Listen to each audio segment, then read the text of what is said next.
Hello friends, स्वागत है आप सभी व्यूवर का हमारे इस YouTube channel unique civil services में। प्यारे दोस्तों, आज के इस एपिसोड में हम 65th बीपीएससी इंटरव्यू के बारे में हम चर्चा करेंगे और साथ में हम ये भी जानेंगे कि आखिर बीपीएससी के इंटरव्यू में मेरे द्वारा किस तरीके से उत्तर दिया गया और प्रश्न किस तरीके से पूछा गया और क्या क्या प्रश्न पूछे गए, तो ये सारी बातों को हम इसमें जानेंगे। तो चलिए शुरू करते हैं एक बार फिर से। यदि आप हमारे चैनल पे नए हैं तो आप बीपीएससी और अन्य स्टेट सिविल सर्विसेज की तैयारी के लिए आप हमारे चैनल से जुड़ सकते हैं। तो चलिए सबसे पहले शुरू करते हैं कि बीपीएससी की जो इंटरव्यू हुआ था मेरा, वो एक तरह से अगर इसको चरणों में बात की जाए तो ये लगभग 5 चरण में संपन्न हुआ था, है ना। प्रत्येक चरण का अपना अपना एक महत्व है। तो ये 5 चरणों में जो है हमारा इंटरव्यू एक तरह से जो है संपन्न हुआ था। अब देखिए 5 चरण जो मैंने बोला है, तो इसमें क्या क्या हमसे पूछा गया था, क्या क्या चीज़ें हुई थी, वो मैं बताने जा रहा हूँ। तो जैसे कि आपको पता है कि जब आपका पीटी और मेंस दोनों क्लियर हो जाएगा तब आपको इंटरव्यू के लिए बुलाया जाता है। इंटरव्यू के लिए आपको एडमिट कार्ड दिया जाता है, इंटरव्यू कॉल लेटर, है ना। और जो बीपीएससी का जो ऑफिस है वहीं पे आपका इंटरव्यू चलता है। तो 5 चरणों में जो आपका पहला चरण था, है ना, जो पहला आपका चरण था वो था कोविड टेस्ट से। वो क्या किया गया कि कोविड टेस्ट किया गया। जैसे ही आप मतलब कि शिफ्ट वाइज था, तो मेरा सेकेंड शिफ्ट में था, है ना। तो सेकेंड शिफ्ट में जो पहला जो हमारा हमसे काम किया गया वो कोविड टेस्ट किया गया। कोविड टेस्ट में अगर आप मेरा जो रिपोर्ट आया था वो आ गया था क्या, कोविड टेस्ट आया था नेगेटिव। कोविड टेस्ट जब आप नेगेटिव आ जाते हैं तब उसके बाद आपको आगे फर्दर भेजा जाता है। तो पहला कोविड टेस्ट हुआ था, कोविड टेस्ट आने के बाद मेरा नेगेटिव आ गया, फिर उसके बाद आगे भेजा गया। उसके बाद दूसरा जो चरण हुआ था, दूसरे चरण में क्या हुआ था कि आपको एक फॉर्म फिल करना होता है। उस फॉर्म में आपको जो डिटेल्स रहते हैं वो सब भरना रहता है कि आपके पास क्या क्या ग्रेजुएशन वगैरह वगैरह, ये सारी चीज़ें का डिटेल जो है उसमें भरना रहता है। एक फॉर्म दिया जाएगा आपको, उस फॉर्म को भरना होगा। फॉर्म को भरने के बाद उसमें डॉक्यूमेंट वगैरह जो भी है आपका वो सब ग्रेजुएशन वगैरह ये सारे चीज़ें, है ना। देखिए अब ग्रेजुएशन में बहुत सारे लोग क्या करते हैं कि प्रोविज़नल ले जाते हैं, तो आपको प्रोविज़नल नहीं ले जाना है। प्रोविज़नल क्या है, नहीं ले जाना। आपको जो डिग्री मिलेगा, है ना, जैसे मैं बीटेक कर रखा हूँ तो हम लोग को बीटेक का डिग्री दिया जाता है, तो वो डिग्री आपको ओरिजिनल ले जाना होता है ना। सारे और 10th 12 ये सब भी आप ले जाएं। अगर आपका ग्रेजुएशन हो गया जिस भी सब्जेक्ट से, तो वो ले जाएं। तो फॉर्म भरने के बाद जो है प्रोविज़नल ले जाना पड़ता है, सॉरी प्रोविज़नल नहीं, डिग्री आपको ले जाना पड़ेगा, है ना। ये सारी चीज़ें का आप फोटोकॉपी भी करवा के रख लें। और यदि आप ओबीसी से हैं या फिर एससी एसटी से हैं, तो आपका जो जैसे आप ओबीसी से हैं तो आपको नन क्रीमी लेयर सर्टिफिकेट ले जाना होगा। एससी एसटी से है तो उनसे जो संबंधित आपका सर्टिफिकेट है तो वो आपको ले जाना कंपलसरी रहता है, यदि आपने अपना कास्ट जो रिजर्वेशन है अगर वो आपने क्लेम किया है। तो ओबीसी सर्टिफिकेट, रिजर्वेशन और डिग्री वगैरह ये सारी चीज़ें आप ज़रूर ले जाएं।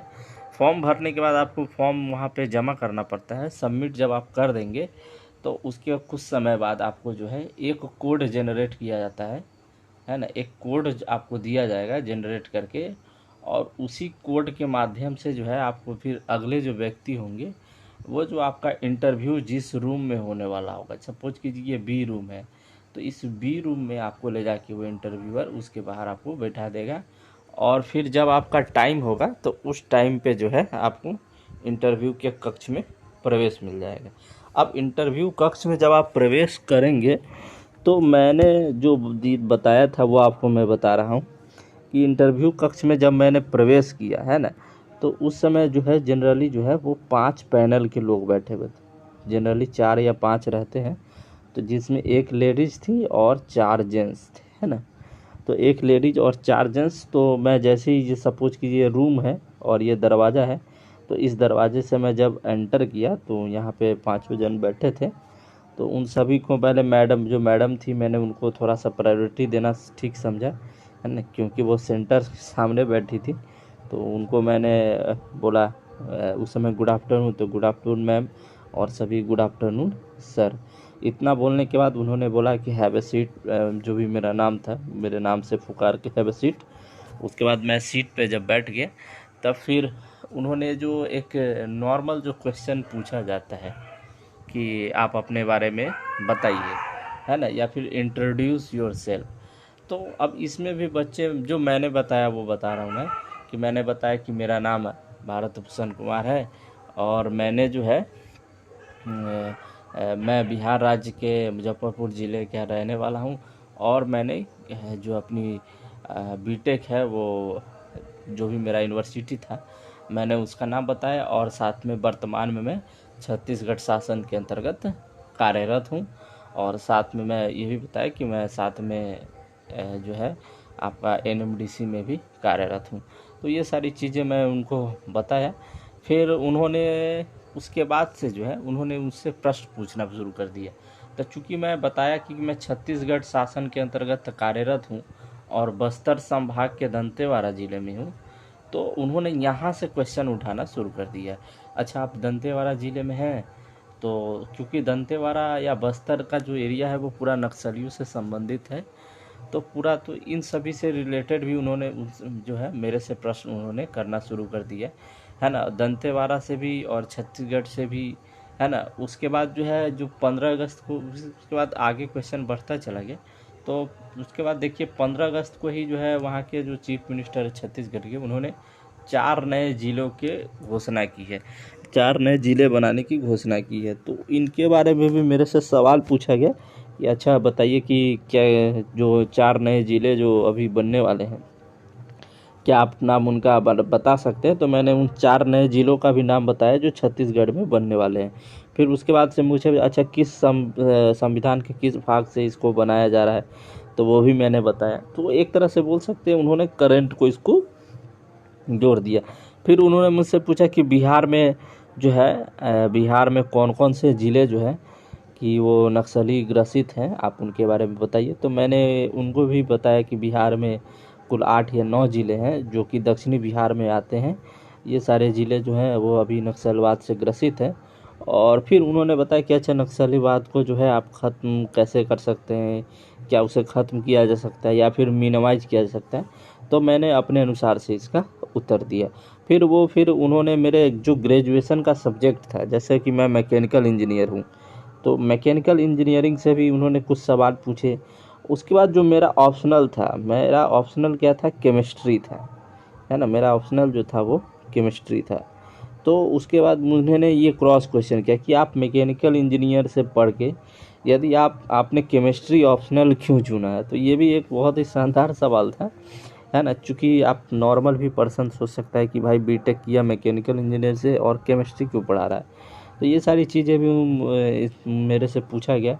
फिर उन्होंने जो पॉलीमर से रिलेटेड कुछ क्वेश्चन पूछे थे मुझसे, पॉलीमर से रिलेटेड, और जो अभी हाल ही के समय जो रोड कंस्ट्रक्शन हो रहा है प्लास्टिक का यूज करके, तो उसके बारे में भी उन्होंने मेरे से क्वेश्चन पूछा।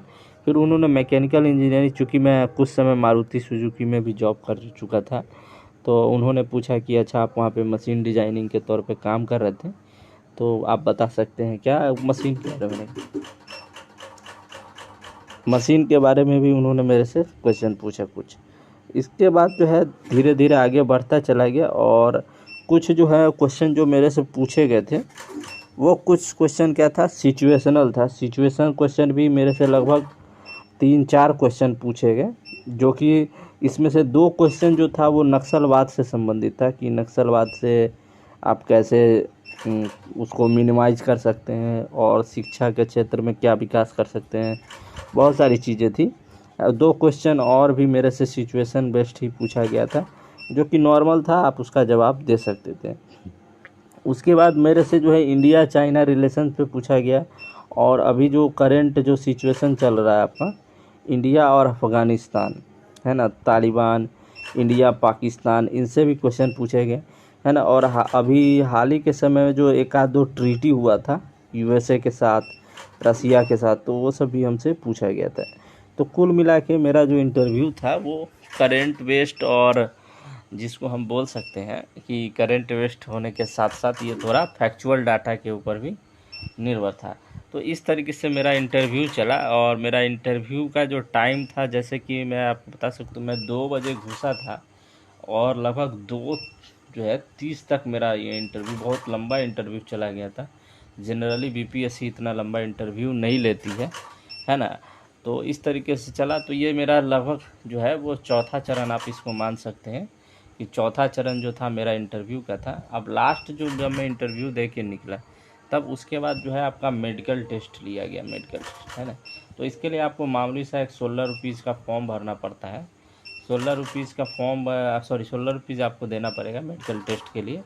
और उसमें जो है आपका क्या क्या टेस्ट लिया जाता है, तो आँख आपका देखा जाएगा, आई, उसके बाद आपका ईयर देखा जाएगा, फिर आपका गला देखा जाएगा, नेक देखा जाएगा, फिर आपका ये डीएसपी पोस्ट के लिए जो है चेस्ट का भी देखा जाता है, चेस्ट प्लस हाइट।